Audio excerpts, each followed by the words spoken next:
Torture ప్రేమ అమ్మా super title. Srikaram ప్రొడక్షన్స్లో Srikar దర్శకుడిగా మాదాల రంగారావు గారి మనవడు, మా మాదాల కుమారుడు.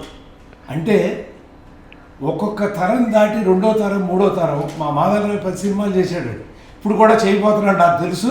మేము కలిసి చేస్తామని కూడా నాకు నమ్మకం ఉంది. కానీ ఈలోపు తాత మార్గాన్ని తండ్రి మార్గాన్ని వదిలెట్టి ప్రేమ మార్గాన్ని ఎన్నుకున్నాడండి పిల్లలు.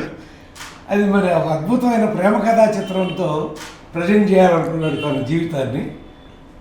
ఏమో తెలియకుండా ప్రేమలో కూడా విప్లవాలు ఉంటాయి, మీకు తెలుసో లేదు. అలాంటి ప్రేమ విప్లవం ఉంటుంది అని నేను నమ్ముతూ మాదాల ఆశీస్సులతో ఒక ఎర్రమల్లులు, యువతరం కదిలింది, ఇటువంటి సినిమాలండి మాదాల రంగారావు పిచ్చెక్కిపోయాం. అసలు ఆయన సినిమా వస్తే చూడకపోతే మాకు ఇవన్నీ అనవసరం, భుజం మీద 2 అనవసరం అన్నట్టుగా ఉండేదండి మాకు. అలా పరిగెత్తేవాళ్ళం. ఆయన 3వ తరం వారసుడు ఇవాళ సన్నీ. నువ్వు హీరోగా అద్భుతంగా రాణించాలి. రచన దర్శకత్వం అనేది మాకు బాగా అలవాటైంది. చాలా సినిమాలు రచించాం, దర్శకత్వం వహించాం. కానీ నిర్మాతలు మేము కాదు. కానీ ఈయన రచన దర్శకత్వం నిర్మాత దాసనారాయణరావు గారి లెక్కలో దాసనారాయణరావు గారు నిర్మాతగా కూడా ఉండేవాడండి. రచన దర్శకత్వం కదా, మాటలు స్క్రీన్ ప్లే దర్శకత్వం నిర్మాత కూడా ఆయనే ఉండేవాడు.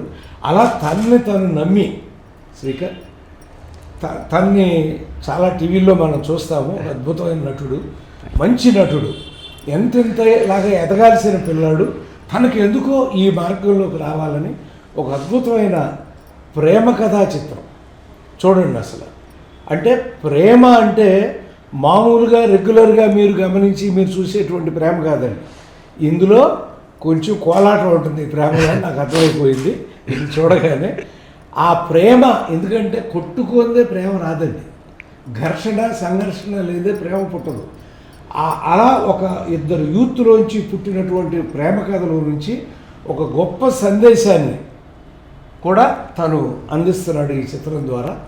సకుటుంబ సపరివార సమేతంగా అందరూ వచ్చి ఈ చిత్రం చూసి, నీ సినిమా పేరేంటి? ఓ టార్చర్ ప్రేమ. అదే ప్రమాదం. మాదాల రంగారావు గారి మనవడు ఓ టార్చర్ ప్రేమ. ఆ అమ్మాయిని ఇన్ని టార్చర్ పెడతాడా, నువ్వు ఆ అమ్మాయిని టార్చర్ పెడతావు మాకు ఎవరికి. కానీ ఇందులో ఎప్పుడైనా సరే ప్రేమ ఎప్పుడు సుఖాంతం అవుతుందండి. ఇక్కడో దేవదాసు లాంటి సినిమాలు తప్ప ఎప్పుడైనా సుఖాంతం అయి తీరుతుంది. అందరినీ కూడా అభినందిస్తూ ఈ సినిమా 100 రోజుల ఫంక్షన్లో మళ్ళీ మనందరం కలుసుకోవాలని నేను కోరుకుంటాను. Thank you sir. అందుకని భగవంతుని కూడా వేడుకుంటున్నాను. ఆల్ ది బెస్ట్ నాన్న.